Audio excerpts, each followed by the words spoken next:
할렐루야. 그건 안녕하셨어요. 또 2년 만에 인사를 드립니다.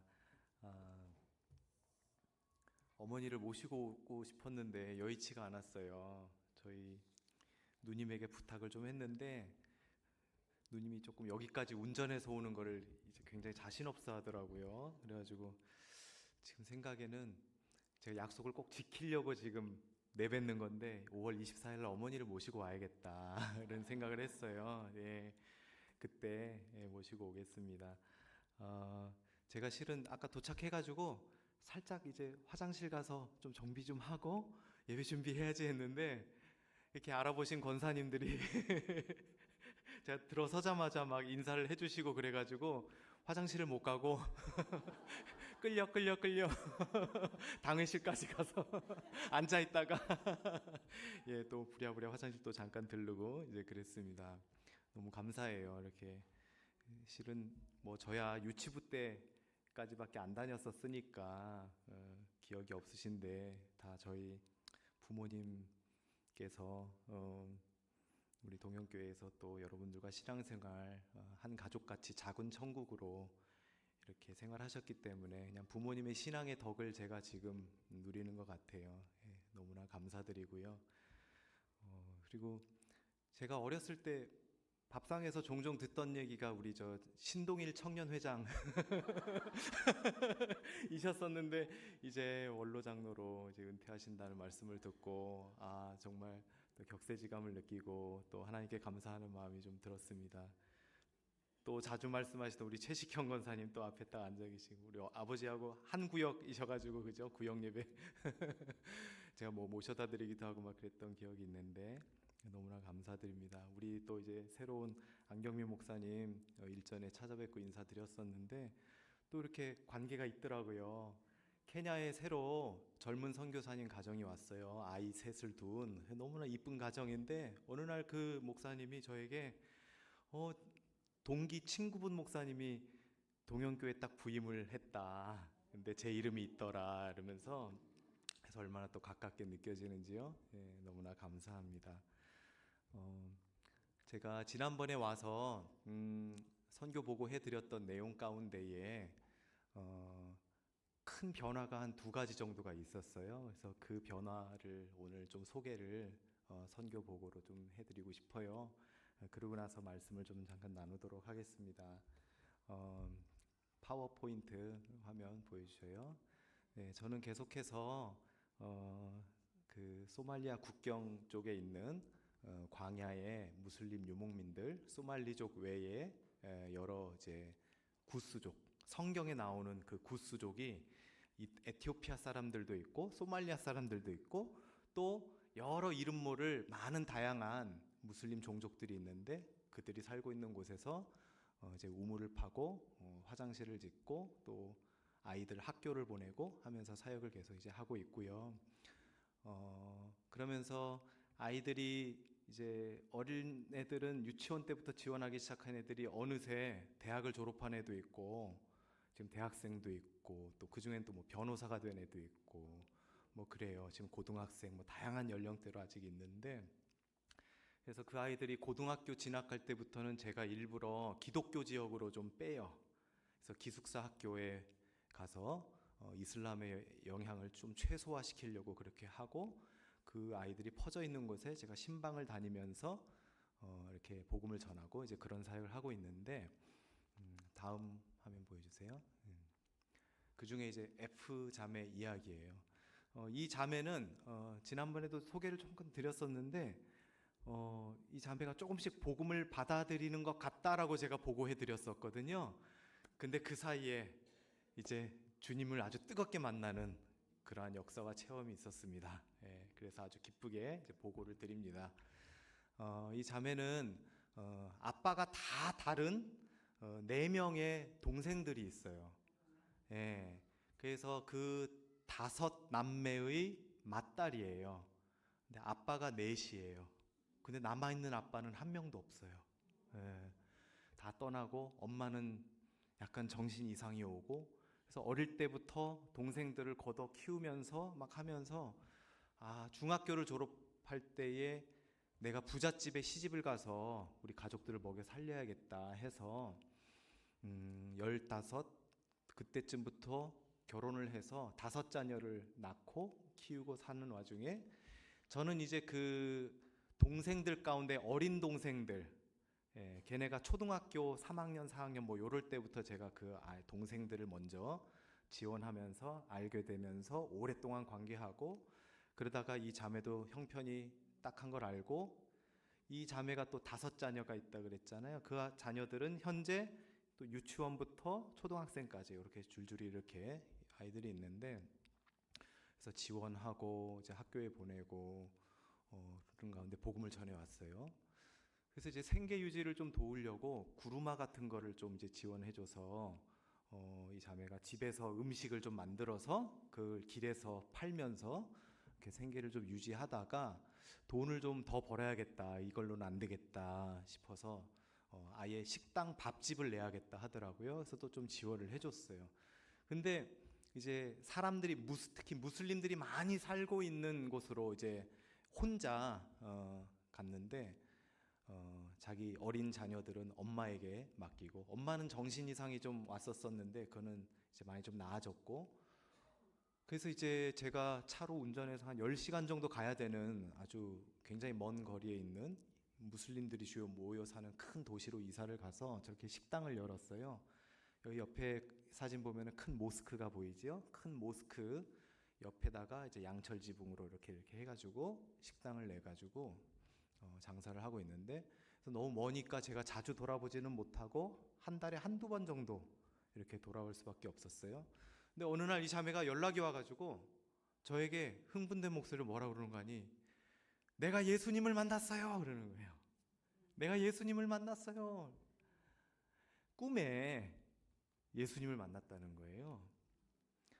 자기가 꿈에 어느 양철로 되어 있는 이런 허름한 집에 자고 있는데 큰 바람이 불어서 지붕이 다 날아가 버렸다는 거예요. 그래서 막 두려워 떨고 있는데 갑자기 고요해지더니 큰 달이 그렇게 크더래요. 큰 달이 자기에게 빛을 비추면서 샥 내려오는데, 그 달을 보니까 거기에 요한복음 1장 이렇게 써 있더라는 거예요. 그래서 이제 제가 그 미션 스쿨에 보내놨다는 그 막내 여동생, 그 막내 여동생에게 이 자매가 전화를 해가지고, 너 성경책 있지? 너 미션 스쿨 다니니까 나한테 요한복음 1장 뭐라고 써있는지 빨리 좀 보내줘, 막 그랬어요. 이 자매는 제가 성경책을 사주지를 못했었어요. 왜 그랬냐면 그 남동생이 그때 이제 고등학생이었는데 너무 극단적인 거예요. 그래가지고 중동 지역으로 내가 날아갈까?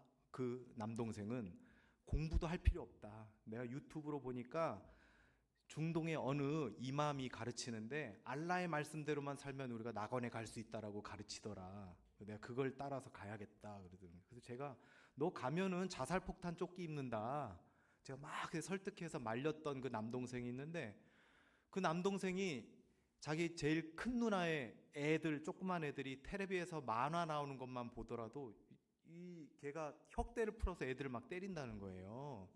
미국 거 본다고. 너무 이제 극단적인 남동생이 있으니까 제가 성경책을 못 사주겠는 거예요. 그래서 이제 이 자매가 혼자 이제 멀리 떨어져서 장사를 하게 됐으니까 그때 성경책을 또 사줬는데 이렇게 뭐 어떻게 돼가지고 없어졌다 그러고 막 그래가지고 그랬었어요. 그때는 이제 주님을 완전히 만나기 전이니까 좀 소홀히 이걸 간수했던 것 같은데, 여하튼 여동생이 요한복음 1장을 쫙 보내왔는데 거기에 뭐라고 써있죠? 태초에 말씀이 계시니라. 그 말씀이 하나님과 함께 계셨고 그 말씀이 곧 하나님이시다. 그 말씀이 없이는 이 세상 모든 만물이 지어진 것이 하나도 없다. 그 말씀이 육신이 되어 이 땅에 가든 우리 가운데 거하심에 우리가 그 영광을 보니 아버지의 독생자의 영광이요 은혜와 진리가 충만하더라. 아멘. 그리고 우리에게 참빛이 왔는데 그 참빛이 모든 사람을 비추려고 왔다. 그런데 세상이 그 빛을 알지 못하고 그 빛을 영접지도 아니하였으나 영접하는 자, 곧 그 이름을 믿는 자들에게는 하나님의 자녀가 되는 권세를 주셨으니 아멘. 영어로 word와 light. 그래서 이 자매가 그 여동생에게 너도 참 말씀이고 참 빛인 예수님을 믿어라, 이렇게 복음까지 전했다는 거예요. 또 한 번 나오는 예수님의 꿈이 자기가 병들어서 쓰러져 누워있는데 예수님이 오셔서 자기의 팔을 싹 끼고 하늘로 올라가시더라는 거예요. 비록 꿈이지만 이 흰옷 입은 남자가 나타났는데 무함마드라고 여기지 않고 예수님이라고 믿는 것은 성령님의 역사이지요. 그리고 내가 예수님을 이제 진정으로 인격적으로 만났다, 이런 고백을 하게 된 게 너무나 감사한 거죠. 그 이제 제가 또 방문을 했는데 그 다음 사진이요. 교회를 가고 싶다 그래가지고 제가 교회에 데리고 갔어요. 근데 계속해서 연락이 오는 거예요. 뭐냐면 모스크에서 기도하고 나온 사람들이 그 밥집에서 밥을 종종 사 먹었는데 문을 닫아 놓으니까 너 어디 갔냐, 왜 안 열었냐, 쉴 새 없이 전화가 오는 거예요. 그래서 제가 자매에게 뭐라 그랬냐면 너 교회는 한 달에 한 번만 가라. 이게 목사가 선교사가 이상한 말 좀 하잖아요, 그죠? 교회를 빠지지 마라 이래야 되는데 한 달에 한 번만 가라 이러니까. 이제 왜 그랬냐면 사실은 이슬람 선교 전략에 그러한 신자의 카테고리가 있긴 해요. 박해 지역에서 위험한 경우에는 자기 신앙을 비밀리에 유지하면서 모스크를 계속 다니면서 예수의 이름으로 기도하고 하는 그러한 카테고리의 신앙인의 모습이 있어요. 그래가지고 전 그걸 염두에 두고 네가 너무 위험해질 수 있겠다. 근데 결정적으로 그 모스크의 이맘이 이 자매에게 와서 꾸짖은 거예요. 너는 왜 다른 여자들처럼 기도 시간에 와서 기도하지 않느냐. 그때 이 자매가 뭐라고 대답했는가 하니 나는 크리스찬이에요 라고 대답한 거예요. 할렐루야. 마음으로 믿어 의에 이르고 입으로 시인하여 구원에 이르느니라. 아멘. 이맘 앞에서 또 무슬림들을 상대로 밥 장사를 하는데 나는 크리스찬이에요 이러고 주일날 교회 간다고 문 닫고 이제 하니까 저는 걱정이 좀 되더라고요. 어린 5 자녀들이 있는데 네 믿음이 정말 대단하고 존경스러운데 조금은 감췄으면 좋겠다라고 제가 이제 조언을 했는데 그 다음이요. 그래서 제가 그 2부 동생들 또 어린 자녀들 데리고 같이 또 소풍도 가고 영화도 보고 다음이요. 이제 따로 떨어져 있으니까 이제 잊어버리지 마 이러고 이제 성경책도 사주고 다시 한번 요한복음 1장. 그 요한복음 1장 내용을 보니까 평소에 아저씨가 얘기해준 내용들이 거기 있더라는 거죠. 그래서 그 달에 요한복음 1장 써 있는 걸 보고 막 흥분해서 저희 얘기를 한 거였어요. 다음. 근데 이제 이 자매가 경제적으로 좀 너무 어려우니까 결단을 내려서 혼자 혈혈단신으로 유럽에 갔어요. 유럽의 어느 나라에 어느 시골 지역의 난민 시설에 지내면서 난민 신청을 했어요. 근데 유럽에 그 많은 무슬림 난민들이 좀 문제를 일으키는 게 있다는 뉴스를 저희가 들어서 알잖아요. 그러니까 사람들의 시선이 좀 곱지는 않은 것 같아요. 그래서 이 자매가 처음에는 막 눈도 오니까 신기해가지고 눈 사진을 저에게 찍어서 아저씨 너무 신기해요. 근데 이제 너무 추워요. 그러다가 또 동네에 이제 성당들이 많은데 다 비어 있대요.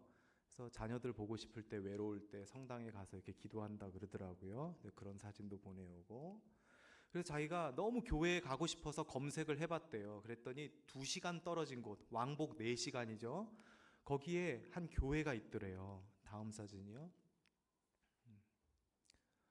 저 뒤에 이제 모자이크 처리되어 있는 게 두 백인 여성의 사진인데 그게 백인 선교사들, 전도자들이라는 거예요. 두 여성이 이 자매를 굉장히 환영해주고 격려해주고 따뜻하게 이렇게 해주면서 우리 교회 꼭 나오라고 그랬대요. 그래가지고 자매가 너무 기뻐서 아저씨 저 선교사들을 온라인을 통해서 만났어요. 이거 영상 통화한 사진을 저에게 보내준 건데 저게 너무 기뻐요 이러고 저에게 보내줬는데 그래서 제가 와우 그래서 Who are they? How? 뭐 이렇게 이제 대화를 하는 거예요.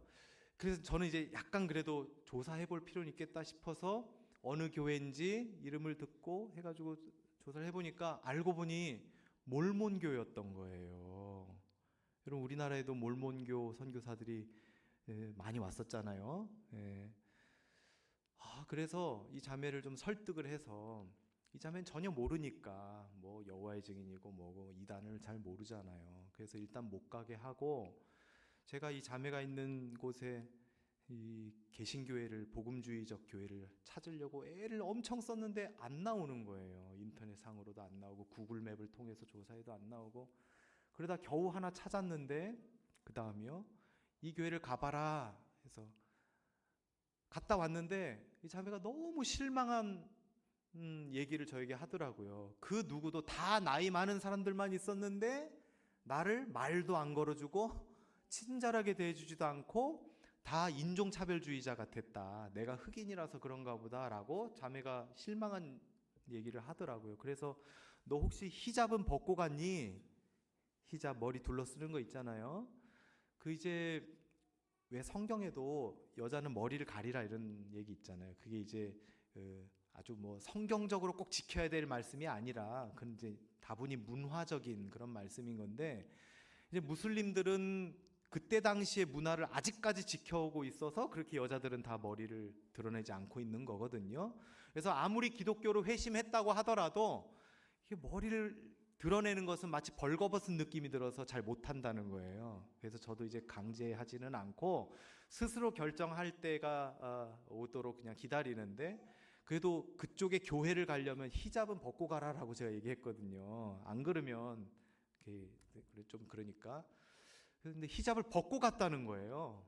그랬는데도 그랬다. 그래서 그러면 그분들이 좀 이렇게 샤이한 분들이 아니겠냐, 좀 너 너무 저 외지인이니까, 스트레인저니까 그럴 수도 있으니까 그냥 꾹 참고 교회를 계속 좀 나가면 그분들이 너를 이제 익숙해지면 잘해줄 수 있다, 이제 이런 말을 했는데, 알겠다고 다시 교회 가는 걸 시도하겠다고 이제 그랬는데, 그 다음부터 갑자기 좀 많이 아프게 됐어요. 그게 지금 병원에 입원해서 못 가고 있는 상황인데, 굉장히 몸도 아프고 외롭고 그런지 저에게 뭐라고 하니, 케냐 돌아가기 전에 자기한테 좀 들러서 자기 좀 보고 가달라고 얘기를 하더라고요. 참 안타까운데, 제가 말은 안 했지만 속으로는 그런 생각이 들었어요. 이 무슬림 난민 시설이 있는 곳의 교회니까 성도님들이 어쩌면 그런 난민들에 대한 좀 안 좋은 기억들, 경험들 때문에 그런 것이 아닐까. 그래서 이해도 되지만 그래도 좀 이제 그런 선교적 마음으로 사랑을 품고 그들에게 좀 잘 해주면 이게 참 좋을 텐데, 하나님 나라를 위해서 잃어버린 한 양을 돌아오게 하면 하나님이 정말 천국 잔치를 베푸실 기쁜 일인데, 이런 생각하면서 조금은 안타까운 마음이 들었고요.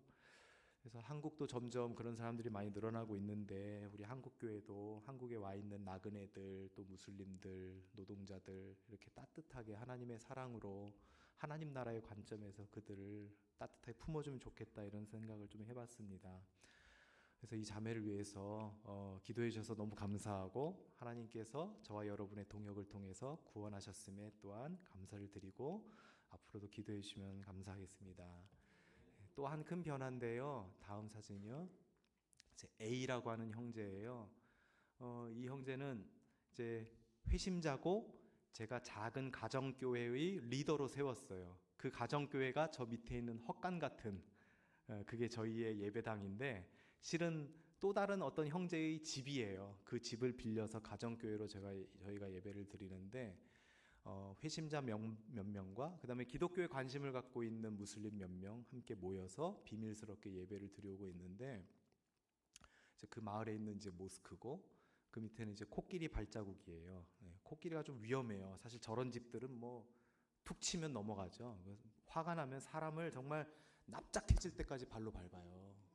코끼리가 되게 위험해서, 특히 아이들 위험해서 제가 좀 마음이 많이 쓰이는 그런 동네인데, 제가 이 모임에 대해서 지난번에 왔을 때 소개해드리면서 기도 부탁을 했었어요. 근데 그 다음에 이제 어떤 일이 있었는가 하니, 다음이요. 그 형제가 백혈병에 걸린 거예요. 그래서 항암 치료도 25번 정도 하고 입원 치료를 하는 가운데에 이 백혈병은 혈소판 수치가 또 계속 낮아지기 때문에 혈소판 공급을 해줘야 되는데 그렇게 해줄 사람을 찾기가 쉽지 않은 거예요. 그래서 제가 혈소판 헌혈을 하는 모습인데 혈소판 헌혈 치료 한 번 하는데 한 50만 원 들더라고요. 그리고 헌혈 치료 그냥 한 번 하는데 한 15만 원 들어요. 근데 헌혈을 한 10명 정도가 한 거를 모아야 겨우 한 번 혈소판 헌혈하는 것과 같은 정도의 양이 겨우 생기는 거예요. 근데 이제 다른 사람들에게 제가 혈소판을 헌혈해달라고 요청할 수는 없고 그냥 헌혈만 해달라고 그래가지고 막 사람들 모아서 계속 생명 연장을 시키면서 항암 치료하고 이제 그러고 있었는데, 근데 시골에 동생들이, 이 친구는 한 6, 7명 있어요.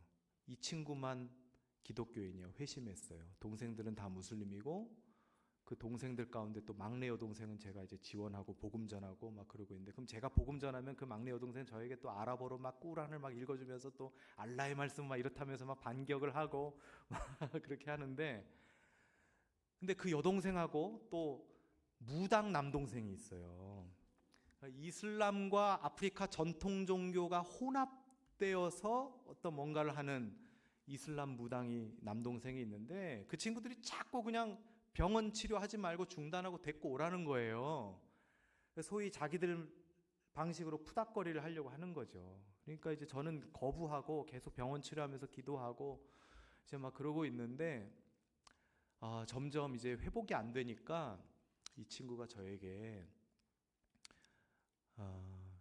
우리 그냥 치료 그만하자. 당신 돈 아껴라. 저보고 더 이상 돈 쓰지 말라고 그렇게 저를 생각을 해주더라고요. 그래서 나는 이제 고향집에서 이렇게 의식이 있을 때에 가족들 만나고 이제 생을 마감하고 싶다 이제 이러더라고요. 근데 이 사람의 자녀들이 또 8명이 있거든요. 큰 애가 아들 대학생이고 막내가 유치원생인가 그래요. 그래가지고 아들 6, 딸 2인데, 이 친구의 소원은 자기 자녀들이 주님을 믿고 다 세례를 받는 거예요. 그리고 자기도 세례를 받는 게 꿈이었어요. 다음이요. 그래서 저에게 한 4, 5년 전부터 계속 세례를 달라고 요청을 했었는데, 대신에 세례를 저와 단둘이 하자는 거예요. 단둘이. 왜냐하면 자기 자녀들이나 또는 회심자 성도들을 불러서 하게 되면은 자기가 세례받았다라는 것이 소문이 날 수도 있잖아요. 그러면은 이제 마을 사람들은 자기가 크리스찬으로 개종했다라는 것을 알고는 있지만, 세례까지 받게 되면은 완전 저놈은 돌아오지 못할 강을 건넜다, 낙인 찍어서 자기를 죽일 수도 있다, 이런 두려움을 갖고 있는 거예요. 그러니까 세례를 받았다는 게 알려지길 원하지 않으니까 저와 단둘이 하자는 거예요. 그래서 저는 또 이제 목사다 보니까 또 신학적으로 또 고려를 하게 되고, 저 세례라는 거는 아주 공적인 고백이잖아요.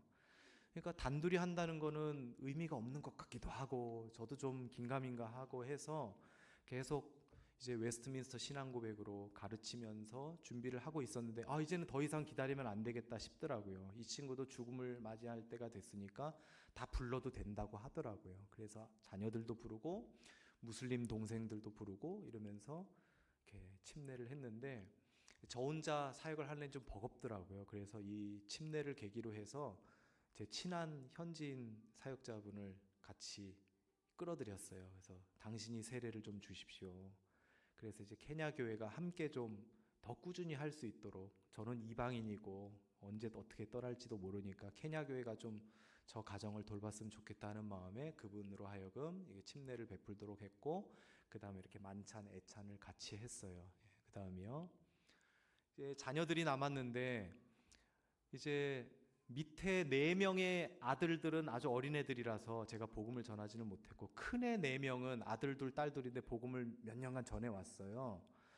근데 아이들이 시간차는 있는데 감사하게도 복음을 다 받아들였어요. 그래서 그 아빠가 보는 앞에서 다 또 침례를 베풀었어요. 너무나 은혜로운데 감사한데, 이제 아이들의 입장에서는 쉽지 않은 마지막 장애물이 그거였어요. 그래, 아저씨 얘기를 계속 듣고 보니까 예수님이 나의 구원자다라고 하는 것까지는 내가 그래 인정이 좀 된다. 근데 예수님이 하나님이라고는 내가 받아들이지를 못하겠다. 그거는 마치 그 다신교를 믿는 느낌이 들고, 그거는 신성모독 같고, 하나님은 유일하신 분인데 예수님도 하나님이라고 그러니까 난 그건 못 믿겠다.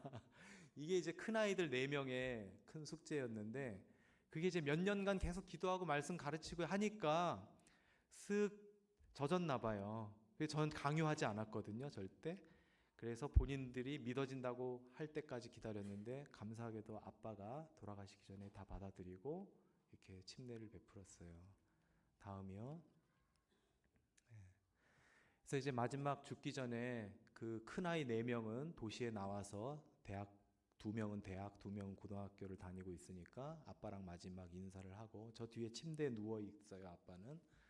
그런 모습이고, 이제 고향집에 데려다 줘서 눕히고 이제 하는 모습인데, 그래서 제가 이제 얼마 안 남았으니까 의사가 1달 남았다 정도 얘기하더라고요.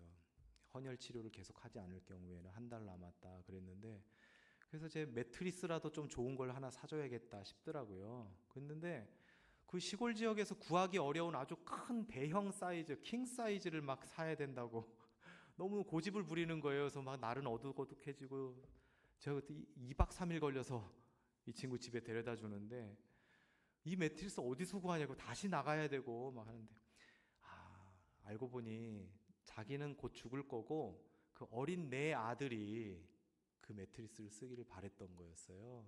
저는 너무 눈물겨운 부성애다. 그래서 이제 그걸 또 매트리스를 구해서 이제 갔는데, 그래서 1달 남았다고 하니까 내가 너의 임종을 지킬게. 이제 이 친구는 주변이 다 무슬림들이니까 자기는 기독교 방식으로 장례를 치르고 싶고 뭐 그러니까 그래서 내가 다음 주에 올게. 급하게 저는 또 이제 소말리아 국경 쪽으로 또 딴 데로 또 가가지고 우물을 파야 돼가지고 하고 있는 일이 있어서 갔는데, 10시간 정도 걸려서 그 다른 사역지에 도착하고 나니까 막내 여동생이 전화가 왔어요. 아저씨 피를 빨리 갖다 주세요 이러는 거예요. 오빠가 위독하다고. 그래서 제가 너무 화가 나는 거예요. 그래서 야, 내가 그렇게 나이로비에서 병원에 입원시켜서 헌혈 치료를 할 때는 빨리 데리고 오라고 그냥 난리 치더니, 데려다 줬더니만 이제 와서 피를 당장 구해달라고 이렇게 곧장 전화를 하냐. 그랬더니 그 동생이 하는 말이, 이 모든 것은 다 알라의 계획 안에 있는 오빠의 운명이에요 이렇게 얘기하더라고요. 얼마나 밉던지 제가 그냥 소리 지르고 다시 곧장 돌아갔는데, 근데 그 안에 그만 이제 소천하고 말았어요. 소천한 것뿐만 아니라 이슬람 방식으로 다 장례를 치르고 매장까지 다 해버렸어요. 그래서 뭐 임종을 지키기는커녕 기독교식 장례를 하기는커녕 그냥 그렇게 됐는데, 왜 그러냐면 이제 전기도 없는 곳이니까, 원래 이슬람 전통 방식은 죽으면 24시간 안에 그냥 묻어요. 제가 그 안에 도착을 못한 거죠. 그리고 제가 도착하기 전에 빨리 해버린 것 같아요.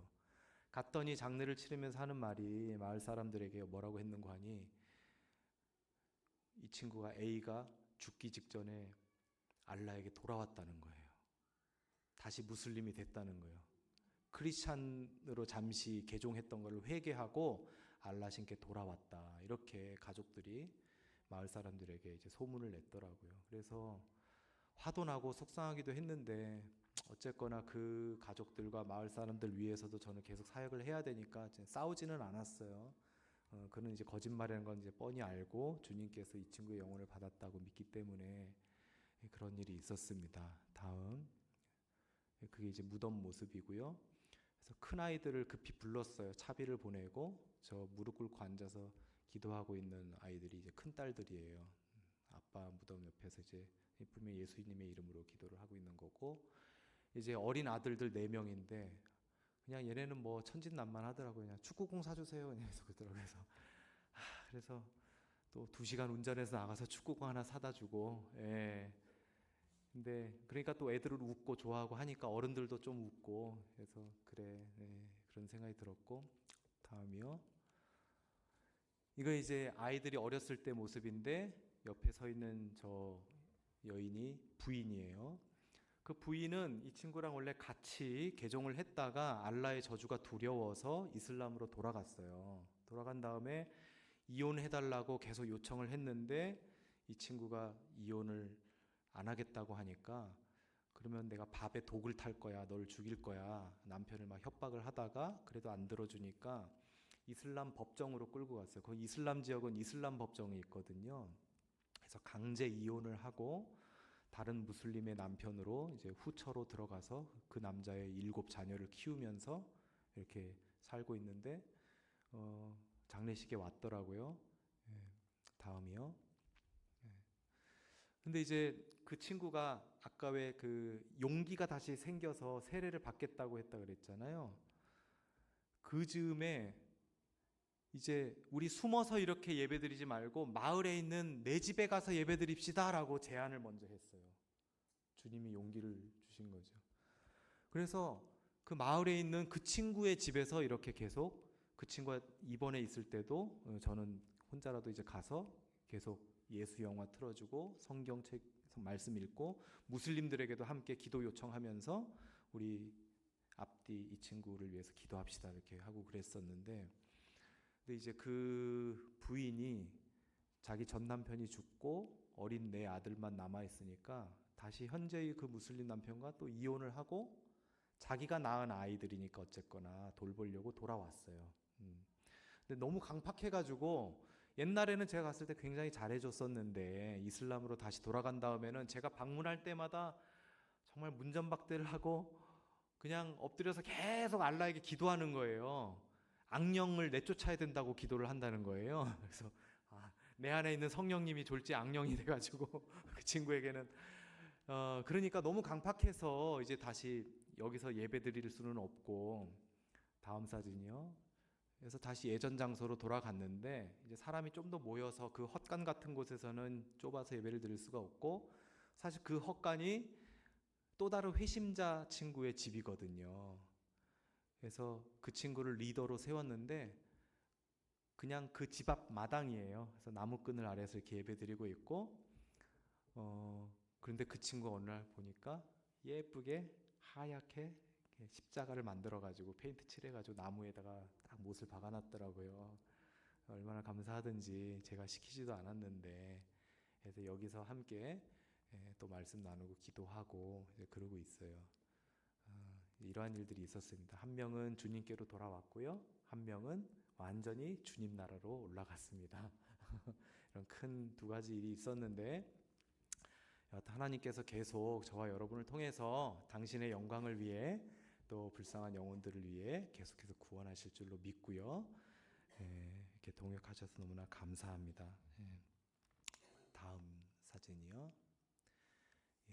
제가 이제 그 친구에게 우리 부활하면 만납시다 나중에 이렇게 인사를 했었었는데 또 이제 저에게 만날 친구가 있어요. 이 친구는 예전에 한번 소개해드렸었는데 저와 동역했던 동역자예요. 소말리 사람이고 무슬림으로 태어났는데 고등학교 때 주님을 만났고 세례를 받고 자민족을 구원하기 위해서 목사가 되어서 다시 그 국경마을 자기 고향으로 돌아와서 목사로 선교사로 오랫동안 살다가 대낮에 길거리에서 이제 테러리스트에게 권총으로 가슴에 총알 3발을 맞고 그 자리에서 죽었어요. 그래서 이제 그 남은 가족들이 있는데 가족들 제가 이제 학비와 생활비도 지원하면서 이렇게 해오고 있는데 그래서 장례식 때도 우리가 함께 이 친구를 나중에 다시 만납시다 이제 이런 얘기를 했죠. 또 다음 사진 보여주세요. 제가 또 나중에 만날 사람이 또 하나 있는데 제가 고등부 전도사 때 이제 가르쳤던 저희 고등부 학생이었어요. 제가 이제 선교 동원하는 설교를 했을 때에 선교사로 헌신을 했고 그래서 이제 저희와 같이 아프리카에서 아이들을 돌보는 일을 하고 싶다 이렇게 헌신을 해서 유아교육과로 대학 전공을 공부를 하고 졸업을 한 다음에 저희 지역에 와서 함께 사역을 좀 하다가 사역지 가는 길에 차가 뒤집혀서 목숨을 잃었어요. 그래서 저는 너무 안타까워서 제 우물 화장실 만들 때 꼭 이제 이 스티커를 만들어서 이제 붙이면서 하고 있는데 이 자매도 제가 나중에 이제 부활하면 천국 가서 이제 만날 사람이지요. 예. 제가 작년 말부터 굉장히 가까웠던 어떤 사람과 문제가 조금씩 생기기 시작하더니 지금은 완전히 그 관계가 깨져버렸어요. 그래서 참 남보다 못한 사이가 된 사람이 지금 하나 있는데 그 사람도 선교사예요. 안타깝게도. 예. 근데 뭐 제가 사실 이렇게 뭐 사람 좋게 막 부드럽게 얘기하지만 제가 굉장히 까탈스러워가지고요. 저도요.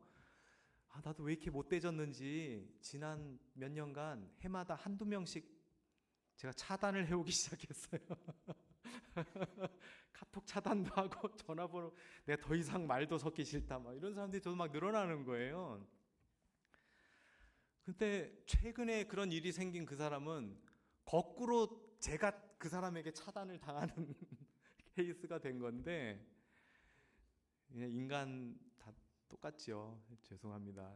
이렇게 목사고 선교사고 해도 속이 이렇게 점점 왜 좁아지는지 갈수록 마음이 넓어져야 되는데 뭐 허리만 커지고 마음은 좁아든다 뭐 이런 말이 있는데 나이가 들수록 마음이 넓어져야 되는데 그렇습니다. 제가 이렇게 운전을 하면서 또 사역지를 가다가 아이들의 찬양 소리가 이제 나오는데 여러분 잘 아시는 노래 아름다운 마음들이 모여서 그게 흘러나오는 거예요. 아름다운 마음들이 모여서 주의 은혜 나누면 예수님을 따라 사랑해야지 우리 서로 사랑해. 같이 부르실까요? 하나님이 가르쳐준 한 가지 내 이웃을 내 몸과 같이 사랑해요. 미움 다툼 시기 질투 버리고 우리 서로 사랑해. 아멘. 제가 이거 되게 싫어하는 찬양이거든요. 어릴 때부터 너무 많이 불렀으니까 멜로디도 유치하고 가사도 유치하고 근데 이게 탁 제 가슴을 때리더라고요. 미움 다툼 시기 질투 버리고 이거 굉장히 고차원적인 찬양이었구나. 굉장히 어려운 찬양이었구나. 난 유치하다고 생각했는데 굉장히 높은 수준의 찬양이었던 거죠. 2절에는 또 이런 가사 있죠. 이 다음에 예수님을 만나면 우리 뭐라 말할까? 그때에는 부끄러움 없어야지. 우리 서로 사랑해. 그러니까 우리가 나중에 천국 가서도 부끄러운 부분이 뭐냐면 이제 사랑을 충분히 하지 못했다는 거, 반대로 좀 미워하는 사람이 많았다는 거, 이런 게 우리가 부끄러워야 될 부분인 것 같아요. 근데 예수님 앞에서 부끄러움 없기는 어렵잖아요. 너무 어렵죠. 우리가 뭐 아무리 누가 더 의롭고 누가 더 타락했고 뭐 이런 말을 우리가 하기는 하지만 사실 뭐 우리의 빛이라고 하는 건 그저 뭐 한 10와트나 되겠어요?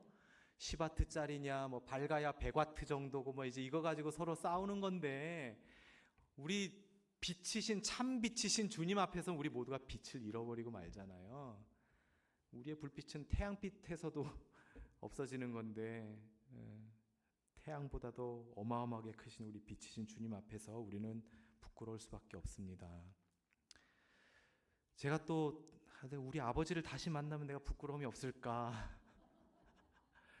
제가 옛날에 한때 솔직히 그런 생각 들었었거든요. 난 아버지보단 잘하고 있어. 왜냐면 이제 저한테 좀 너무 좀 무뚝뚝했던 분이셨어가지고 저는 우리 아이들을 막 그냥 이렇게 하니까 난 우리 아버지보단 잘하고 있어 막 이러고 있었는데 근데 또 우리 애들은 왜 그때 나보다 이렇게 못하는 것 같고 부족해 보이고 근데 지금 생각이 완전히 역전됐어요. 몇 년 전부터요. 우리 아버지는 어떻게 그렇게 했지? 뭘 믿고 날 그렇게 참아주고 믿어주고 아무 말도 안 하고 그렇게 해주셨지? 그리고 반대로 또 우리 애들은 그때의 나보다 진짜 잘하고 있구나 이런 생각이 들면서 역전이 되더라고요. 그래서 아버지 산소에서도 내가 아버지만큼 반만큼이라도 믿음을 지키고 가정만 사랑하고 교회를 지킬 수 있을까 뭐 이런 이제 생각을 하게 됐는데 어려워지더라고요 점점. 그래서 최소한 내가 이 가르쳤던 학생, 아까 그 보여드렸던 그 학생보다는 내가 부끄러움이 없어야지, 이런 생각을 하는데, 제가 이제 어저께 고등부 때의 친구들 만났거든요. 여자애들만 4명이 나왔어요. 남자애들은 다 어디 간지 모르겠어. 다 듣자 하니 다 신앙 버렸다 그러고 교회 안 다닌다 그러고, 이제 여자애들 4명만 이제 고등부 친구들 남아있어. 이제 같이 밥 먹으면서 대화 나누고 그랬는데, 그 중에 한 친구가 갑자기 저한테 묻더라고요. 너는 나중에 천국 가면 몇 살로 살고 싶냐? 그러는 거예요. 그래서 그게 뭔 소리야? 몇 살로 살다니, 그런 게 가능해? 그랬더니 아니 그냥 말해보라고. 그런 드라마가 있다면서요. 아세요 혹시? 예. 뭐 부부가 천국에 갔는데 한 명은 30대로 살고 한 명은 할머니로 살아서 뭐 그런다는 드라마 얘기하더라고요. 그래서 몇 살로 살고 싶어 그러길래, 내가 바라기는 조금 마음이 많이 넓어지고 성숙해져서 미워하는 사람도 좀 없고, 그러면 내가 그런 성숙한 노년의 나이로 내가 좀 살고 싶다. 예. 근데 그게 좀 어려울 것 같다. 그래서 차라리 좀 죄도 덜 짓고 때도 좀 덜 묻은 아주 어린이로 그냥 사는 게 나을지 모르겠다. 그런데 더 전제 조건이 있는데, 천국이나 가야지. 일단 가기라도 해야지. 뭐 이런 얘기를 그냥 친구들끼리니까 이렇게 얘기를 했었습니다. 그 다음 사진 한번 보여주세요. PPT. 미켈란젤로의 최후의 심판, 이제 그림 얘기하고 말씀 마치도록 할게요. 제가 이 최후의 심판 그림을 굉장히 좋아해서 이제 식탁 위에 제가 걸어놨거든요. 그리고 이 그림 옆에는 이제 활짝 웃고 계시는 예수님의 그림을 이제 그려놨어요. 은혜와 자비가 한량이 없는, 측정 불가한 그러한 큰 은혜의 예수님의 그림이 있는데, 그 은혜가 곧 그칠 때가 오거든요. 예수님의 은혜가 한이 없지만 그 은혜가 끝이 날 때가 오거든요. 그거는 각자가 이제 죽음을 맞이했을 때고, 첫 번째는. 두 번째는 이제 마지막 최후의 심판 때인 거죠. 그때는 더 이상 이제 은혜가 존재하지 않아요. 회개에 합당한 열매를 맺지 못하면 이제는 은혜가 끝쳐지고 마는 거죠. 그래서 제가 그 두 그림을 식탁 위에 놓고 이렇게 보면서 밥을 먹는데, 이거 이제 미켈란젤로가 66살에 완성한 그림이고요. 그 사람은 이제 88살인가에 죽었어요. 다음 사진이요. 이게 이제 예수님의 모습인데, 우리가 평소에 알고 있는 예수님과는 좀 다른 모습인데, 아마 심판주로서의 아주 강력한 모습을 표현하려고 이렇게 젊은 청년으로 예수님을 묘사한 것 같아요. 다음이요. 네. 이게 이제 왼쪽 아래편에 있는 그림인데요. 죽은 사람들이 몸으로 부활하는 모습이에요. 그래서 뼈에 살이 붙고 살아나서, 다음 사진이요. 천사들이 끌고 하늘로 몸으로 부활한 성도들을 데리고 천국으로 올라가는 모습이에요. 그리고 그 옆에 크게는 흑인들의 모습도 있어요. 그래서 그때 당시 유럽은 흑인을 아주 천대했는데, 미켈란젤로는 아주 중앙 쪽에다가 큼직하게 이렇게 흑인들을 또한 그려놨고요. 다음이요. 이건 반대로 오른쪽 아래에 그 단테의 신곡 지옥을 묘사한 파트를 일부분을 그림으로 묘사를 했는데, 악마들이 몸으로 부활한 악인들을 끌고 지옥으로 막 내려가는 거예요. 저기는 지옥의 문이에요. 지옥의 수문장을 지키고 있는 악마가 딱 있고, 그래서 딱 가는 모습인데요. 제가 이 지옥 파트에서 굉장히 제 마음을 뜨겁게 하는 부분은 뭐냐면은, 충격을 주는 그림 부분은 뭐냐면 다음인데, 굉장히 두려움에 사로잡혀서 놀란 모습으로 얼굴을 감싸고 있는 사람의 모습이에요. 자기가 지옥 갈 줄 몰랐던 사람인 것 같아요. 밑에는 다리에 두 악마가 막 끌고 내려가고 있어요. 끌려 내려가면서 겁에 질린 표정인 거예요. 이 그림이 사실은 뭐의 모티프가 되냐면, 다음이요. 이게 로댕이라고 하는 유명한 또 이제 조각가가 있어요. 청동 주조하는 사람인데, 이게 똑같이 지옥의 문이라고 하는 부분을 만들어 놓은 건데, 중앙의 윗부분에 어떤 사람의 모습이 있는데 그 모습만 떼어서 크게 만들어 놓은 게 그 다음 사진이요. 이게 바로 로댕의 생각하는 사람이에요.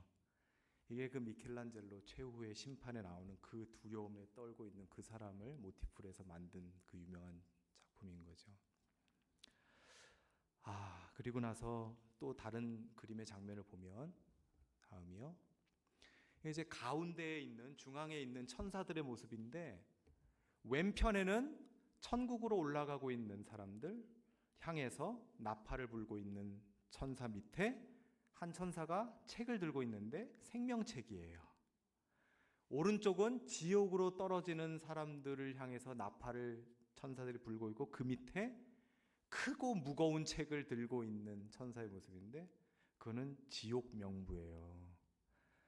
그러니까 생명책은 작고 가벼워서 천사 한 명이 그냥 이렇게 들고 있고요, 지옥 명부는 너무 크고 두껍고 무거워서 다른 천사가 또 받들고 있어요. 이렇게 둘이서 들고 있는 거예요. 그래서 이 부분을 보면서 어쩌면 이거는 그 좁은 길, 넓고 평탄한 길을 묘사한 게 아닐까, 이런 생각이 좀 들었어요. 구원으로 연결되는 그 좁은 문으로 가는 그 좁은 길은 아주 좁고 협착하고 힘들어서 소수의 사람들만이 걷고 있는데, 멸망으로 연결되는 큰 문은 넓고 평탄해서 수많은 사람들이 걷고 있다는 거죠. 마지막 사진 보여드릴게요. 제가 제일 저에게 개인적으로 적용하는 그림인데요, 저 왼편의 사람의 모습은 누구냐면 바돌로메예요. 바돌로메는 돌로메의 아들이라는 뜻이고, 바돌로메의 원래 이름은 나다나엘이죠. 나다나엘이 예수님 옆에 있는 모습인데 뭘 들고 있죠? 근데 인간 껍데기를 들고 있어요. 그죠? 인간 껍데기. 왜 그러냐면 바돌로메 사도가 산채로 껍질이 벗겨져서 순교당했거든요. 그래서 그걸 묘사하는 거예요. 근데 미켈란젤로가 오른쪽에 있는 이제 초상화인데, 자화상인가 초상화인데 자기 얼굴을 그 인간 껍데기에 집어넣었어요. 그래서 이게 무슨 뜻일까 제가 좀 찾아보니까, 미켈란젤로가 그 66세라고 하는 장년기의 시기에 최후의 심판이라고 하는 엄청난 주제로 그림을 그리면서 자기가 그동안 살면서 느껴오던 그 자신의 영혼과 구원의 문제를 놓고 자기의 그런 불확실한 미래를 이렇게 표현한 것이 아닌가, 이렇게 학자들이 해석하는데 제가 그게 와닿더라고요. 제가 군대에 있을 때 어떤 책을 읽다가 생각나는, 계속 이렇게 떠오르는 부분이 있는데, 그게 뭐냐면 중장년기에 믿음의 위기가 온다라는 글이었어요. 왜 그러냐면 청년기에는 아주 뜨겁고 열정이 많은데 그 시기는 이미 지나가 버렸고, 노년기는 이제 점점 죽음이 다가오니까 자기 영혼에 대해서 깊이 반추하고 반성하면서 주님께로 더 가까이 가고자 하는데, 애매하게 껴있는 그 가운데 시기에 중장년기에는 그런 순수한 열정도 이미 사라졌고, 죽음의 이 두려움은 아직 멀리 있고, 그러나 이미 세상의 풍조에는 찌들었고 돈의 위력은 맛보아서 얼마나 그것이 큰지 알고, 믿음보다는 이익의 길을 결정을 하기가 쉬운 그러한 시기에 점점 믿음의 위기가 온다는 글인 거예요. 그래서 미켈란젤로가 이렇게 거죽만 남아있는 껍데기로 자기의 얼굴을 그려놓은, 표현한 그 마음이, 저도 젊은 시절에 읽었던 그 책의 내용이 이제는, 그때는 좋은 말이다, 좀 기억해둬야겠다 생각을 했는데 이제는 좀 피부로 와닿는다, 이런 이제 생각이 요새 좀 들고 있어요. 우리가 살아있는 것 같지만 우리의 믿음과 우리의 삶이 죽어있을 때가 굉장히 많습니다. 살아있는 것 같지만 죽어있는 내 영혼, 내 믿음, 내 인생을 우리가 주님 앞에 내어놓고 주님 자비와 긍휼을 베풀어 주세요, 겸손히 엎드리지 않을 수 없습니다. 이 싸움은 죽을 때까지 치열하게 해야 되는 것 같아요. 말씀 마치도록 하겠습니다. 부활하면 만날 자들이라고 제가 제목을 드렸는데, 우리 여러분들께서도 사랑하는 가족들, 지인들 부활하여 천국에서 다시 만날 줄로 믿습니다. 근데 우리가 그들보다도 먼저 만나게 될 존재가 있는데 그게 바로 천사와 악마입니다. 물론 성경에는 천사가 천국으로 인도하고 악마가 지옥으로 인도한다 이런 말은 없지만 우리가 그 정도 이제 추정을 하는 거죠. 아까 그 그림처럼요. 이 부활하신 예수님을 만나러 간 여성들에게 천사가 나타났을 때 여성들이 막 두려워 떠는데 그들은 주님의 진정한 제자였기 때문에 천사가 그들에게 너희는 무서워하지 마라 라고 인사를 하죠. 그게 오늘 5절 말씀인데요. 사실 모든 인간은 다 부활합니다. 의인들 뿐만 아니라 악인도 부활해요. 악인도 내세가 있어요. 다만 지옥에 갈 뿐입니다. 우리 모두가요 두렵고 떨림으로 구원을 이룰 수 있기를 소망합니다. 내가 구원의 확신이 있고 죄사함의 은총이 있다. 그런데 내 구원이 취소되진 않지 않느냐라고 생각할지는 모르겠지만 우리가 성경을 읽어보면 분명히 주님의 제자였던 것 같은데 세상을 사랑해서 세상으로 가버린 사람들도 나오고 뭔가 구원이 취소된 것 같은 그런 의미의 구절들도 좀 있어요. 근데 이제 우리 교단은 구원이 취소되지 않는다고 믿습니다. 근데 어떤 교단은 구원이 취소될 수 있다고도 믿어요. 근데 그건 교리 싸움 할 필요는 없는 내용이고요. 그냥 그런 케이스라도 우리 교단에서는 그냥 애초부터 구원 못 받았던 거야 라고 그냥 해석하는 것입니다. 그러니까 우리가 중요한 것은 정말 나에게 죄사함의 은총과 하나님께서 구원을 베풀어 주신 그 확신에 대해서 감사함을 가지고 앞으로 이후로 계속 나에게 기적을 베풀어 주세요, 은혜를 베풀어 주세요라고 기도하기보다는 나를 위해서 이미 주님께서 행하신 그 구원의 역사에 기반해서 항상 기뻐할 수 있고 범사에 감사할 수 있기를 소망합니다. 내게 뭔가 부족해서 더 달라고 해서 그것이 채워질 때 그것에 기반해서 감사하는 게 아니라, 그것에 기반해서 기뻐하는 게 아니라 이미 자격 없는 나를 구원하신 그 은혜에 감사해서 비천에도 처할 줄 알고 풍부에도 처할 줄 아는 일체의 비결을 배워서 모든 상황 속에서 기뻐할 수 있고 감사할 수 있는 그런 참다운 믿음이 우리에게 떨궈져 나가지 않기를 간절히 소망합니다. 그렇게 끝까지 우리가 어디에서 뭘 하든지 열심히 수고에 땀을 흘리고 땀의 열매를 주님께 감사의 제사로 올려드리고 나누어서 이웃들과 나누어 먹고 하나님 사랑하고 이웃 사랑하면서 여러분은 이 땅에서 그렇게 하나님 나라를 이루어가며 사시고 저는 그 땅에서 그렇게 살 수 있기를 소망합니다.